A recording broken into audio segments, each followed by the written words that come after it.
Hola, bienvenidos a Financiero News.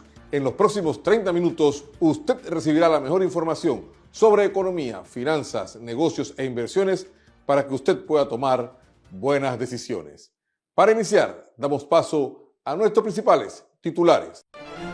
Desde el mercado, Alberto Bernal revisa los resultados 2025 en los mercados internacionales y los indicadores a tener en cuenta para el año 2026. En Marítimo y Logística, Panamá moderniza control marítimo. En finanzas personales, Simón Navarro da consejo a los jubilados sobre adquirir préstamos. En Compliance, Zuleimi Velasco nos habla sobre onboarding digital y desafíos para la validación de la identidad y los datos digitales. Y en el análisis económico, Felipe Argote nos habla sobre la ejecución presupuestaria, el déficit fiscal y cómo anda la economía al cierre de año. Todas estas informaciones y más en breve en su informativo Financiero News. Iniciamos el programa y en nuestro segmento de finanzas personales, hoy Simón Navarro nos ofrece consejos para los jubilados sobre el tema de préstamos. Simón, bienvenido a Financiero News. Muchísimas gracias, Orlando. Y hoy vamos a hablar de algo bien importante. Y quizá usted que me está escuchando en estos momentos dirá, wow, ¿cómo sabe eso? Casi siempre las personas cuando cumplen 57 años y 62 años y se acaban de jubilar, piden un préstamo grande a su totalidad. ¿Y qué pasa? Dentro del futuro no van a poder pedir otro préstamo. Entonces yo le voy a dar unas claves importantes de aquí que tienen que tener. Esa jubilación tiene que cuidarla a capa y espada. La jubilación trae un ingreso fijo y es clave protegerlo desde el inicio. Vamos a darle algunos tips importantes y riesgos que usted va a tener. El riesgo uno que puede tener, el ingreso ilimitado. Recuerde que la pensión no crece al ritmo del coste de la vida. Las cosas suben de precio, pero la jubilación normalmente se mantiene en el mismo precio, la misma jubilación por mes. Entonces, una cuota fija al momento de tu jubilarte puede volverse una carga en el futuro al momento que tú quieras pedir otro préstamo. También, riesgo 2, emergencias futuras. Los gastos inesperados como salud, hogar o familia o algo que tengas que hacer en un momento determinado puede ser una carga en el momento y te puede afectar. Si ya existe un préstamo, otro crédito es difícil o más caro que te lo dé. Entonces hay que tener mucho cuidado con el momento que te jubiles y qué vas a hacer. Consejo principal que le puedo ofrecer, evita endeudarte justo al jubilarse. Analiza bien qué realmente tú necesitas y pide el préstamo en base a tu necesidad, no a pedir un monto que no sea necesario. Planifica también y liquida deudas antes de tu retiro para que tu jubilación sea tranquila y que tengas el excedente que realmente necesitas para jubilarte. Y recuerda que la jubilación debe ser un periodo de tranquilidad, sosiego, júbilo. Y cuidar la pensión o tu jubilación es proteger tu estabilidad y dignidad. Así que con este mensaje me despido y seguimos con Orlando. Saludos. Gracias, Simón. Avanzamos y en nuestro segmento de Marítimo y Logística, Panamá moderniza su plataforma marítima con un nuevo sistema de licencias digitales. Aquí los detalles. Panamá da un nuevo paso en la modernización del sector marítimo.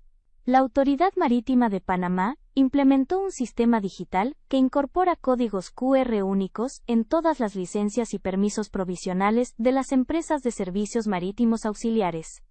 Con esta herramienta, autoridades y usuarios podrán verificar en tiempo real la validez y autenticidad de cada documento desde cualquier dispositivo móvil. El sistema permitirá un control más ágil sobre más de una docena de actividades esenciales para la industria, como abastecimiento de combustible, inspecciones, servicios portuarios y manejo de desechos. La tecnología no solo agiliza procesos, sino que dificulta falsificaciones, mejora la trazabilidad de los trámites y fortalece la confianza en las operaciones del sector. La iniciativa forma parte de la Estrategia de Digitalización Institucional de la AMP, que busca elevar los estándares de seguridad, transparencia y eficiencia en uno de los pilares económicos del país, consolidando a Panamá como referente regional en servicios marítimos. Según la institución, esta actualización tecnológica también permitirá una mejor coordinación con los puertos y con las empresas que operan en el sistema, al contar con información más precisa y disponible de inmediato. Con ello, Panamá refuerza su competitividad en un mercado global donde la verificación digital y la trazabilidad se han convertido en requisitos clave para garantizar operaciones seguras y alineadas con los estándares internacionales.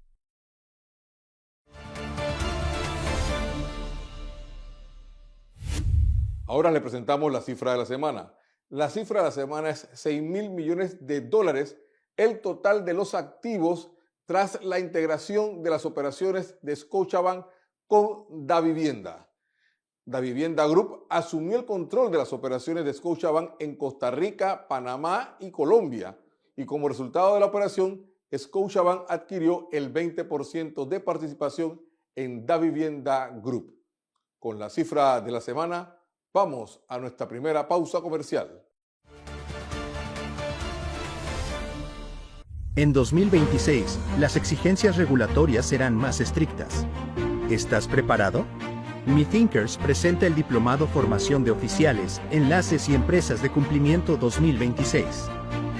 En este programa aprenderás el marco regulatorio legal de Panamá, normas internacionales e identificarás señales de alerta.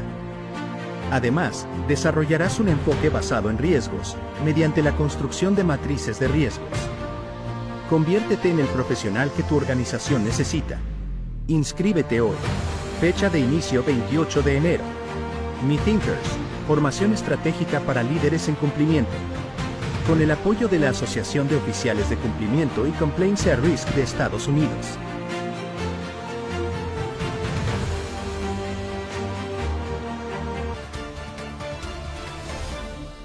Avanzamos y ahora en nuestro segmento de compliance tenemos con nosotros a Zuleimi Velázquez, quien nos hablará sobre el onboarding digital y sus desafíos.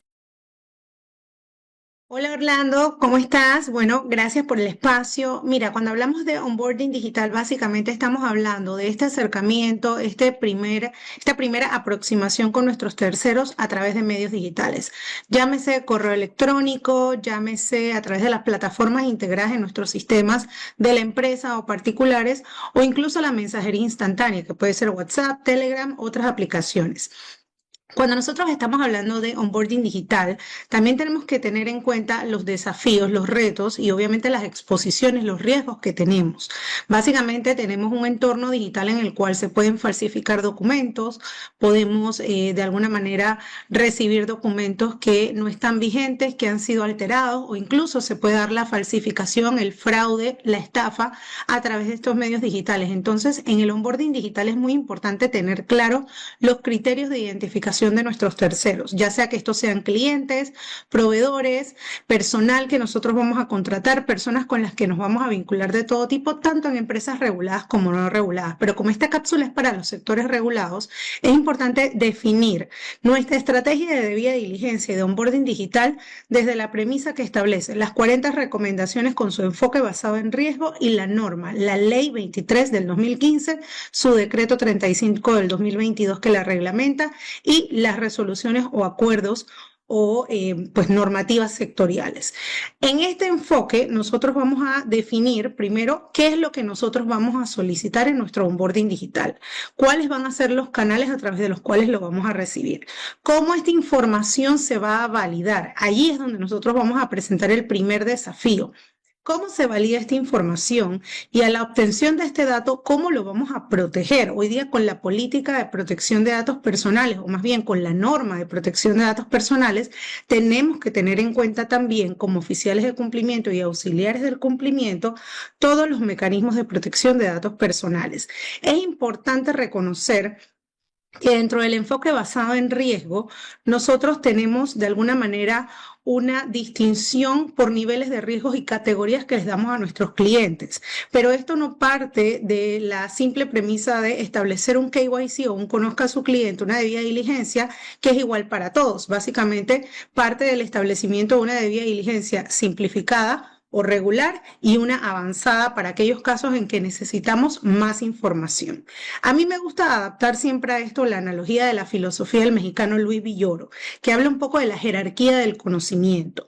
Partimos de una creencia, un paradigma, una especulación, a veces un rumor, una noticia adversa que no ha sido de alguna manera ratificada o que no hay una información que la fundamente, y una vez que investigamos o pedimos descargos o más información, podemos entonces llegar a la profundidad del saber.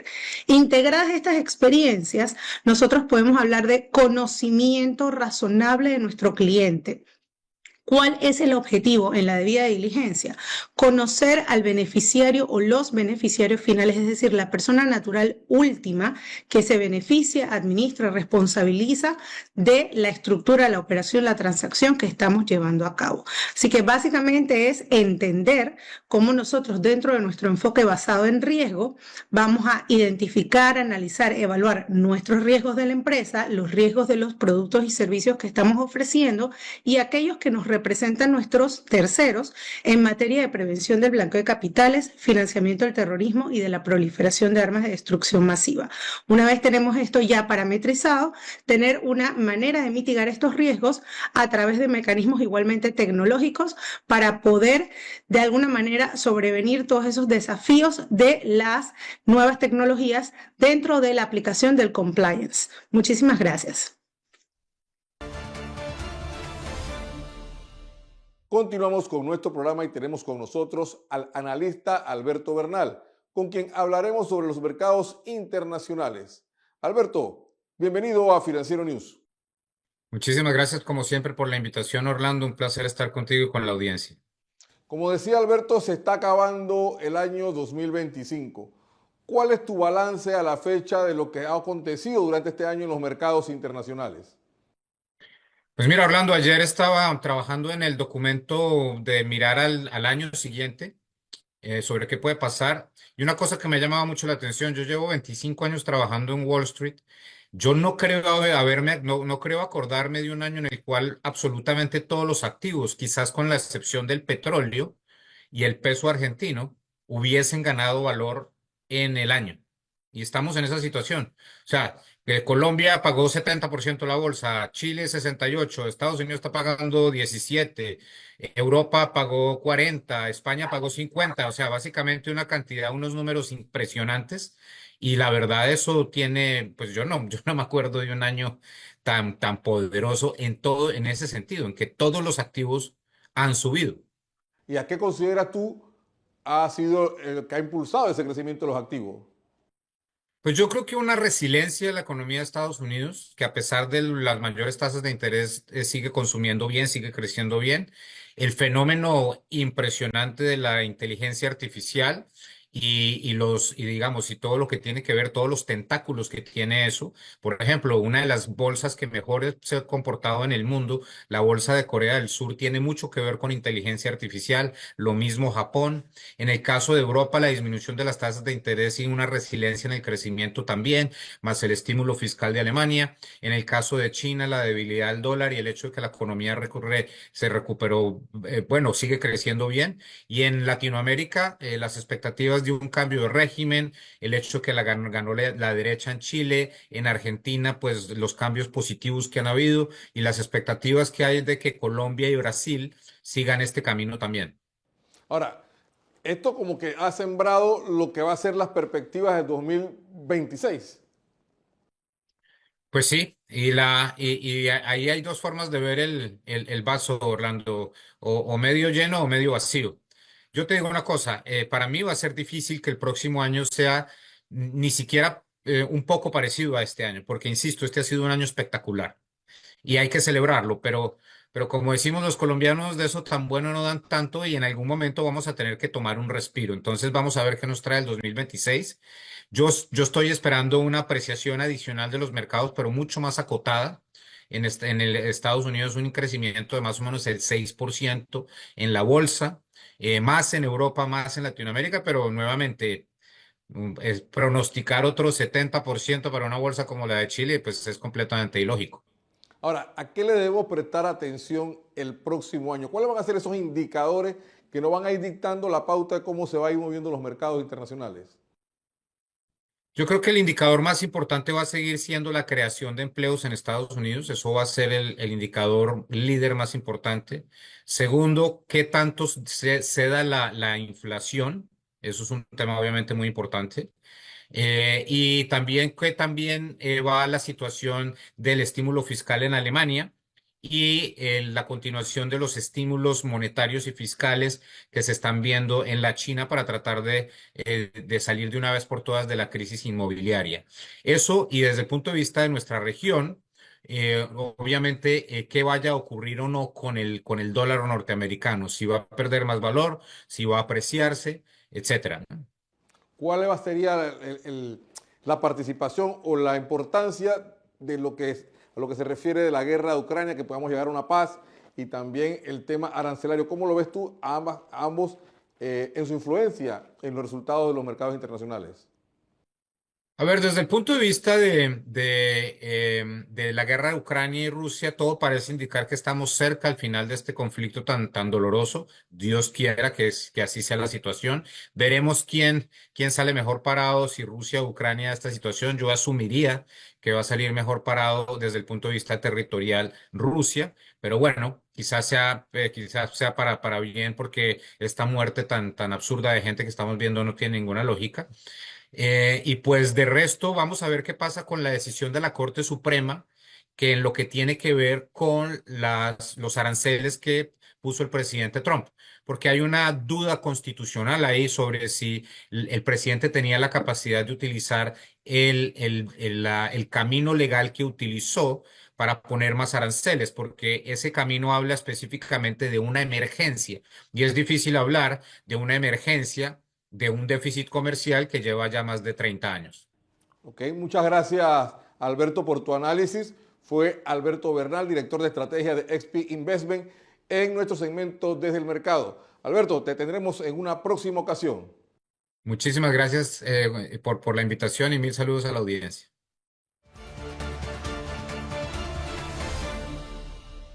Ahora nos vamos a nuestra segunda pausa comercial.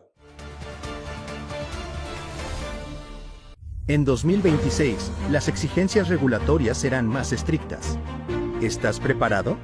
Mi Thinkers presenta el Diplomado Formación de Oficiales, Enlaces y Empresas de Cumplimiento 2026. En este programa aprenderás el marco regulatorio legal de Panamá, normas internacionales e identificarás señales de alerta. Además, desarrollarás un enfoque basado en riesgos, mediante la construcción de matrices de riesgos. Conviértete en el profesional que tu organización necesita. Inscríbete hoy. Fecha de inicio 28 de enero. Mi Thinkers, formación estratégica para líderes en cumplimiento. Con el apoyo de la Asociación de Oficiales de Cumplimiento y Compliance at Risk de Estados Unidos.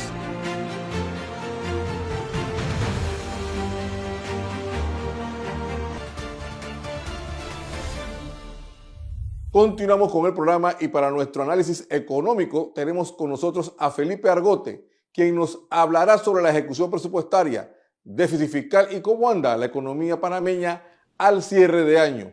Felipe, bienvenido a Financiero News. Gracias, Orlando. Aprovechando que estamos en diciembre y se está cerrando el año, vamos a ver cómo anda la economía y cómo pretende cerrar el año.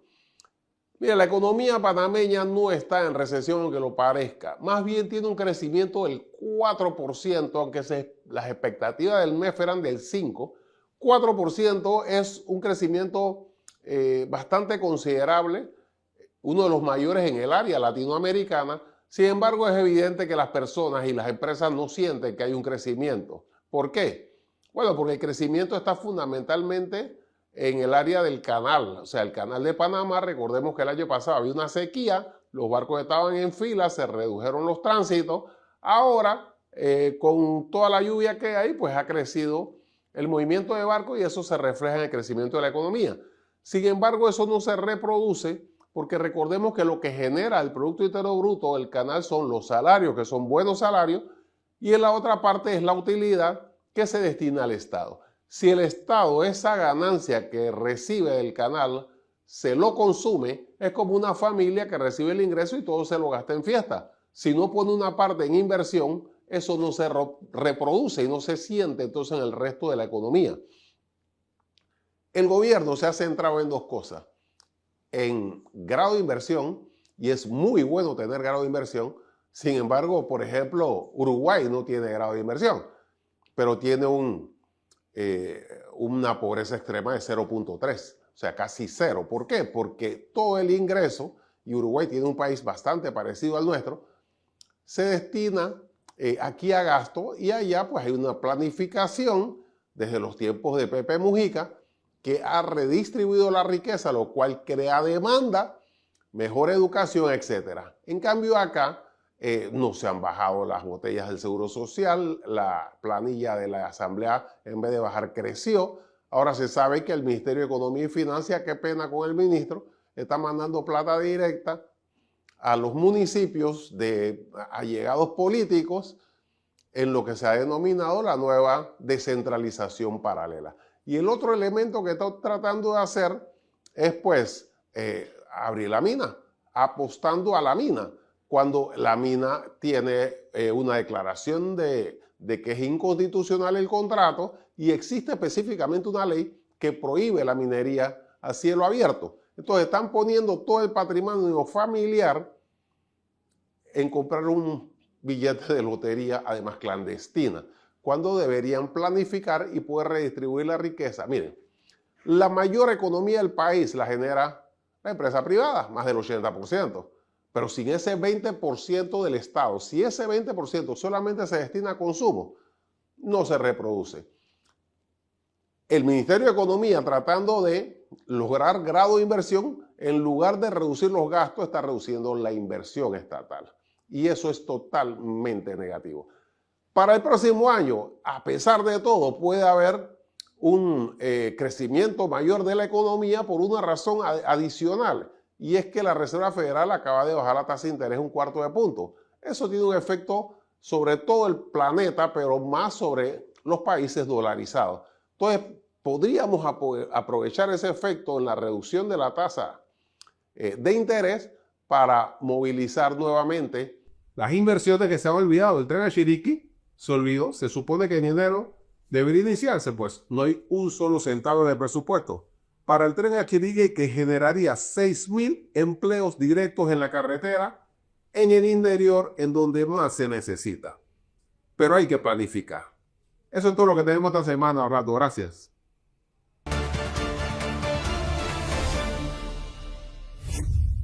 Gracias, Felipe. Avanzamos en nuestro segmento de tecnología. Conozca sobre cómo los ciberdelincuentes realizan nuevas estafas vinculadas con estrenos de cine mundiales. A continuación, la información. Con los recientes estrenos de Wicked for Good, Zootopia 2 y la quinta temporada de Stranger Things, generando una enorme expectativa global, Kaspersky alerta a los usuarios sobre el riesgo de que ciberdelincuentes utilicen estos lanzamientos como gancho para cometer estafas en línea. Históricamente, los estrenos de alto perfil suelen ser aprovechados por actores maliciosos que buscan engañar a los fans mediante sitios fraudulentos, ofertas falsas de acceso anticipado y promesas de streaming gratuito. Este tipo de engaños funciona porque los atacantes se apoyan en la emoción de los fans y en la urgencia por acceder al contenido rápidamente. Para lograrlo, suelen crear páginas que imitan a la perfección el diseño de plataformas de streaming populares o de sitios oficiales relacionados con los estrenos. Estas páginas incluyen logotipos, colores, tipografías y mensajes muy similares a los originales, lo que hace que muchas personas creen que están ante una oferta real.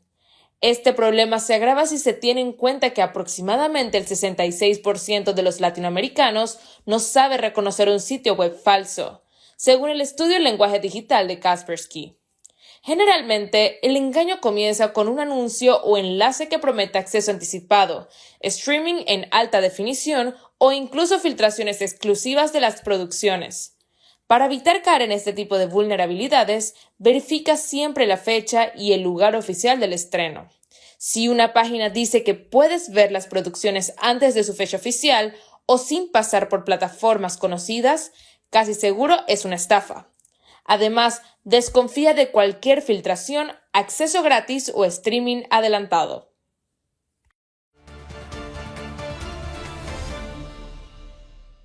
Amigos, y de esta forma llegamos al final de nuestro programa, pero antes los invitamos a seguirnos en nuestras redes sociales y además, si usted quiere volver a ver este programa, puede suscribirse a nuestro canal de YouTube Financiero News. Les invitamos a una próxima edición con la mejor información en materia de economía, finanzas, negocios e inversiones para que usted pueda tomar buenas decisiones. Hasta pronto.